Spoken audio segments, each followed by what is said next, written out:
Hello everyone, welcome to English smart class. आज हम लोग हमारी 11th की हॉर्नबिल की बुक की सेकंड पोयम ऑफ फोटोग्राफ के प्रैक्टिस क्वेश्चन को डिस्कस करने वाले हैं इस वीडियो में।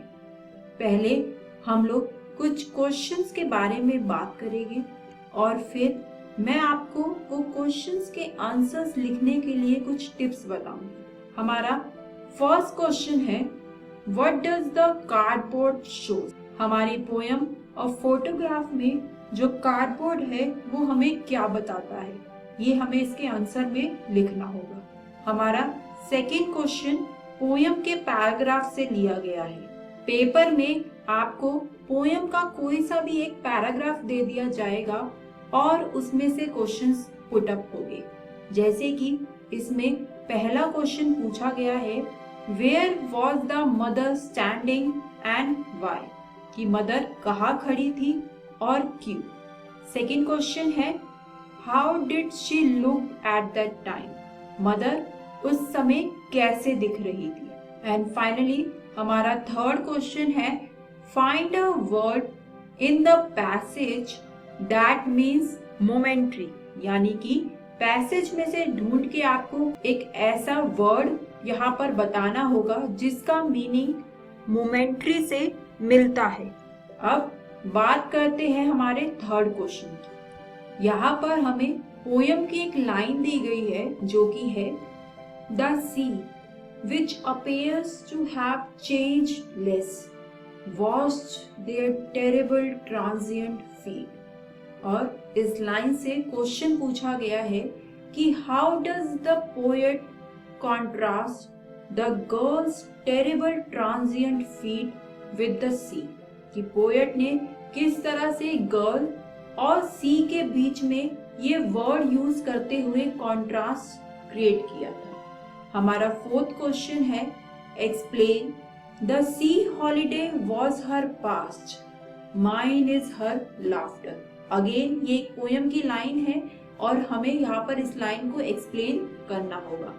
हमारा fifth and the last question है, both rise with the laboured ease of loss.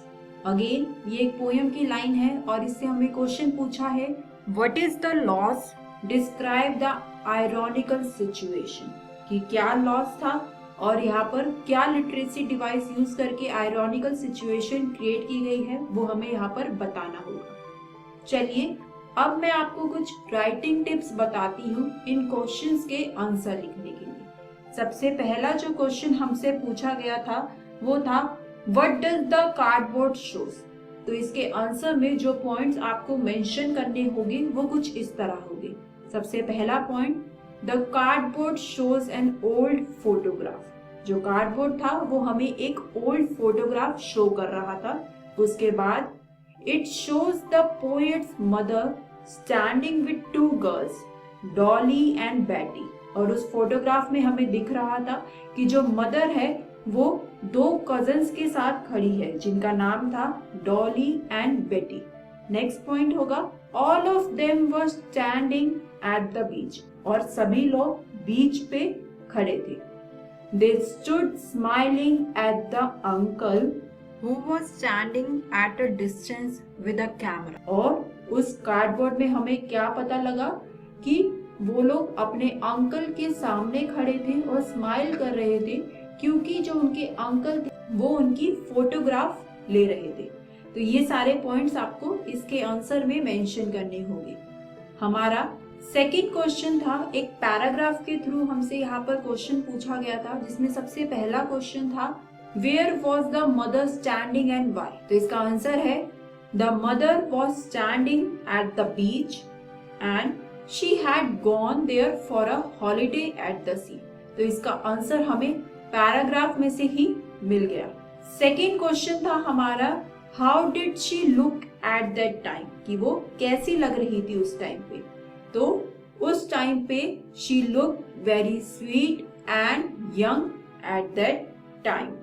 And finally हमसे एक वर्ड मीनिंग पूछा गया था, मोमेंट्री।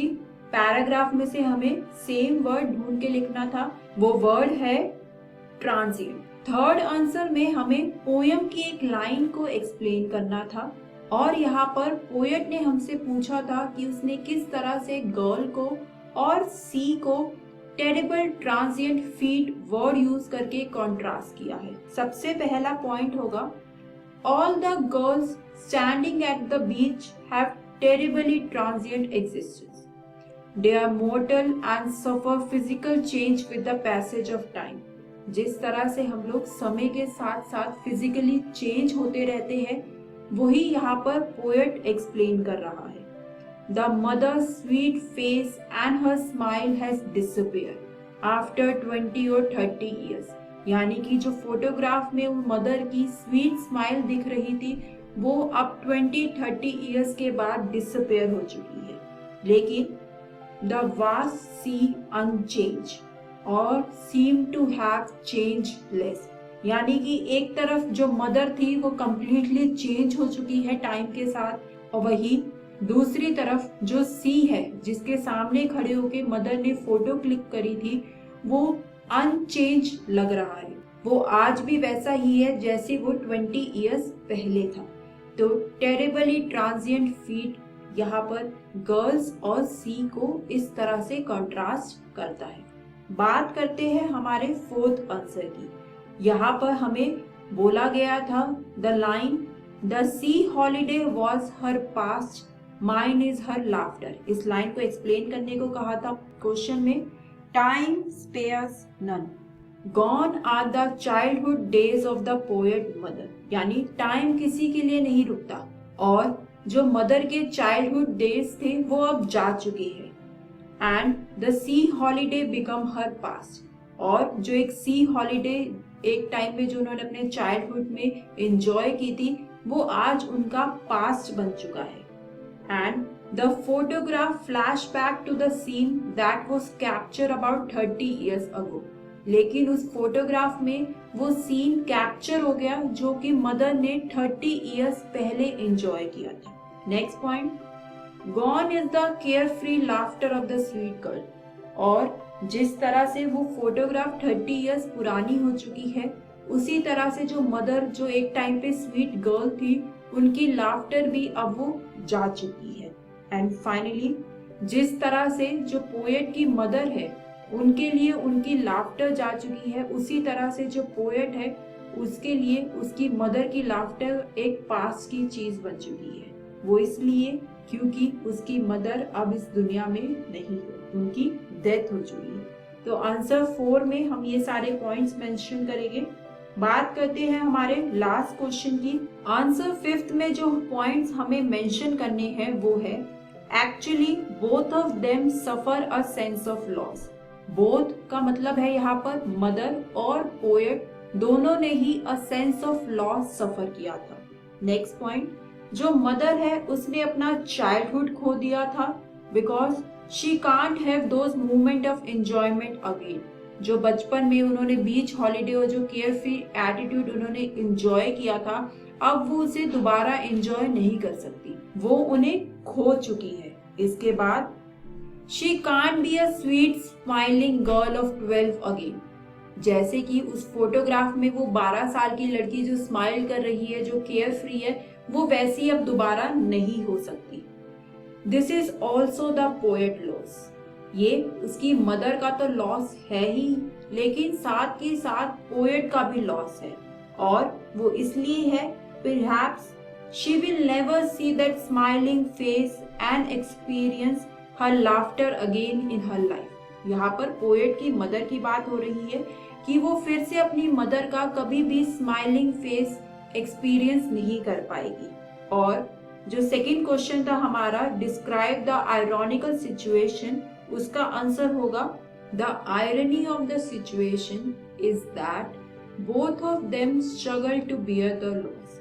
दोनों ने ही कुछ खोया है और दोनों ने ही स्ट्रगल किया है उस लॉस के साथ। तो इसी के साथ हमारा आंसर नंबर 5 यहीं पर खत्म होता है। आज इस वीडियो में हमने बात करी हमारे पोयम और फोटोग्राफ के कुछ प्रैक्टिस क्वेश्चन से। दोस्तों, ये पोयम है हमारी बुक हॉर्नबिल से, और मुझे उम्मीद है कि आपको एक आइडिया हो गया होगा कि किस तरह से एग्जाम्स में क्वेश्चंस पूछे जाएंगे और किस तरह से उनके आंसर्स को आपको लिखना है।